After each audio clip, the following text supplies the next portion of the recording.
Ben, Kayvon Thibodeaux has been linked online to Nolan Teasley and the Vikings. And, you've seen stuff like a third round pick floated as a possible trade candidate. We are in need of an edge. And Mhm. I think we're gonna pop up in rumors like this going forward. What's your take on this one? Well, the thing is, okay, personally, love the guy. Loved him when he was at Oregon. I was like, man, this guy is a baller. He does everything right. I mean, I heard some rumors during the draft process that like maybe he doesn't love football. Is he one of those guys that's super talented but just doesn't love football? That's a problem, right? I mean, he could be like a front running guy that's, he's amazing when things are going great, but if things get tough, where does he mentally go? I know that he kind of had to answer some of those rumors, but I would say as a professional in the NFL now, going on his fifth year, I don't see that drop off. I'm not watching games and hearing about Kayvon Thibodeaux saying like, oh, the guy, he's not he doesn't give full effort. He's not one of those guys. I heard quite the opposite. Like the guy's a go getter, and his play sort of backs that up. So personally, I like it. Um, I don't know if we gonna have the financial appetite to go out and get him, especially before the season starts. But I do see a scenario where we could make a move before the trade deadline in early November. And I think it Okay. would still make a lot of sense. And we would know much more about our football team and know much more about Dallas Turner. We'd know a lot more about Van Ginkel and his health.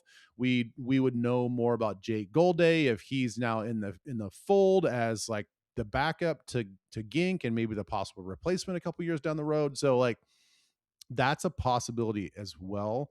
But from a pure football standpoint, I freaking love the guy. So I talked to some people.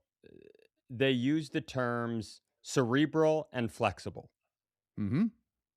which, I mean, you might as well draw him on Brian Flores' vision board if those are accurate traits. Uh, Yes. I think, but I also heard like good, not great, average to above average at a lot of things, not exceptional at anything. So and certainly hasn't lived up to the fifth overall pick. And now they kind of have a platoon situation there. They've got Burns, they've got Abdul Hmm. Carter, they just got Avril Reese right in the draft.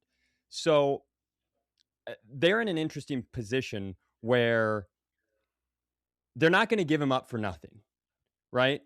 And then the team getting him back, he's on his fifth year option, so you are going to have to sign him to a contract. And I just, I don't know. I think you want to see what Dallas Turner does as the dominant edge on a team. And I do, anyways. I want to see that. Yeah. And you're going to need support. But the question is this the support guy? And is it worth this sort of money and this sort of commitment? Because I think the question I would ask back is, are the Vikings a player away? And is this the player?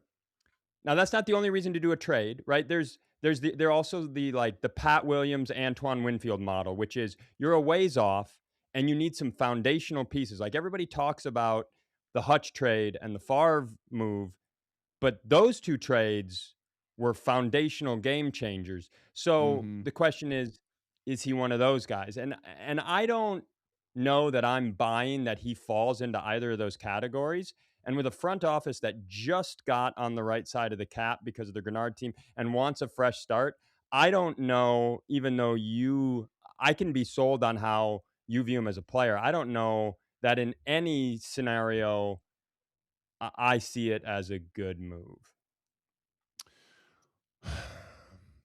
You know, When I'll add to this, when what would make more sense to me as a guy who doesn't know anything is give Dallas Turner that spot, go get a mercenary like Jadeveon Clowney on a 1-year deal, stay reset. I mean, he's probably going to hit free agency next year. I don't think the Giants are going to go big on this guy with everybody else. Now maybe Harbaugh's thing is he wants a super dangerous, flexible front seven with guys that can come from everywhere. So maybe they put a big chunk of money on this guy, but I don't know that they will. Yeah, it's the you're right. It's the secondary contract. It's his contract extension that I would probably balk at as well. But we don't know what we're going to have in the future. And so that is why I'm open to the possibility. I'm open to the idea that if he doesn't get moved, let's say he plays for the Giants and he's playing this season and he's a rotational guy, and I'm sure that he's going to be disgruntled because if Arbel Reese goes from playing off the ball linebacker and then he starts getting snaps as an edge guy just because he's so versatile and he takes snaps away from him, he's going to be very pissed off. Um, and so they might just have to get rid of him anyway. And so you could go from third round pick into fourth or fifth round pick just to get him off the books for the Mhm. Giants. But it is the secondary contract. And that's why I was kind of prefacing everything and laying everything out that I don't think it makes any sort of financial or lineup sense to do a deal right now before Mhm. the season starts. But if the season starts and let's say that Gink's health with some of the numerous injuries that he has, let's say that it pops up again early in the season. Well, how much faith do you have in him to give him another contract to come back for another year or two? Even though we all love him, I you have a got to lot be of faith. available, and that's just the way the NFL works. So we're going to Sure. have answers with Gink, and we'll have more answers with Dallas Turner, even though he's on a rookie deal, and even though that yes, you're right, we want to kind of stay in this reset mode, get a mercenary for 1 year just to help out with depth.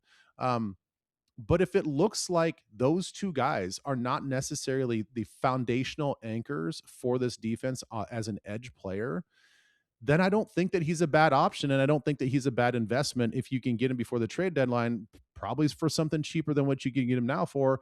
And then he goes out there and fits in the system, which I'm very confident he's going to do because don't look at Yeah. his tape from the last 2 years under Shane Bowen.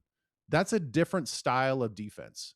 What Mhm. he did in his first 2 years as a rookie, where he was the defensive rookie of the year, and the next year under Wink Martindale is way more translatable to what we do with B flow in our defense. Like he is great against the run.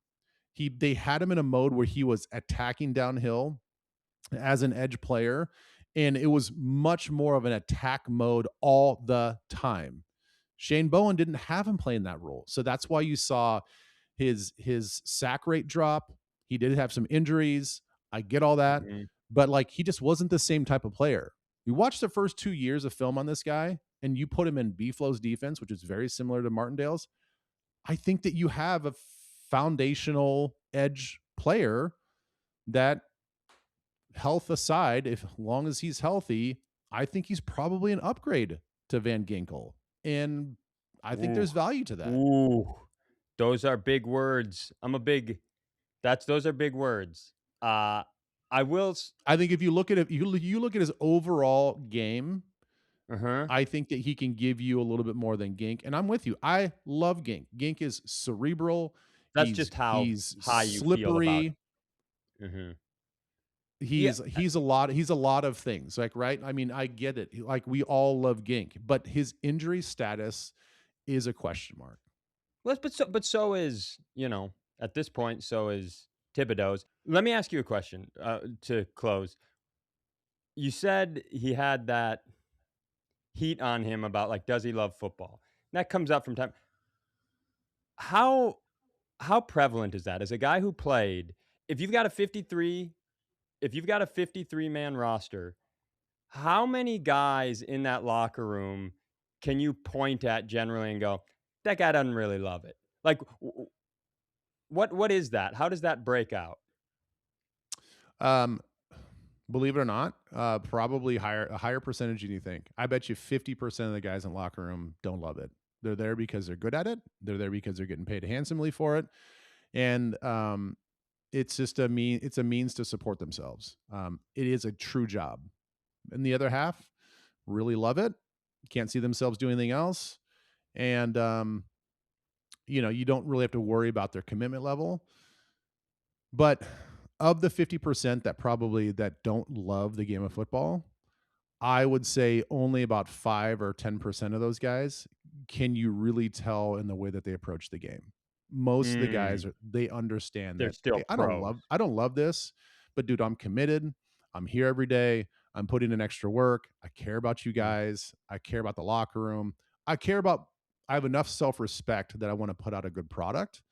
But if mm. you ask me, like, "Is this what I want? Do I wanna throw my body around every day and feel like crap every day?" No. Like, I don't love it so much that I wanna do this. I mean, it would be a fascinating sociological and psychological experiment that if my generation of players and this generation of players were playing back in the 60s and 70s when they made nothing, they made 0 money, how many guys would sign up to play? I bet you would lose 95% of the locker room. They're like, I ain't playing for pennies. No ways. Game's too violent. Don't love Well, it that now much." that it's the game's gotten more violent and they've had this version, so it's hard to have those guys back then didn't have the other option. But yeah, that makes sense. 50-50 in terms of loving it truly and being committed to it, just like this podcast.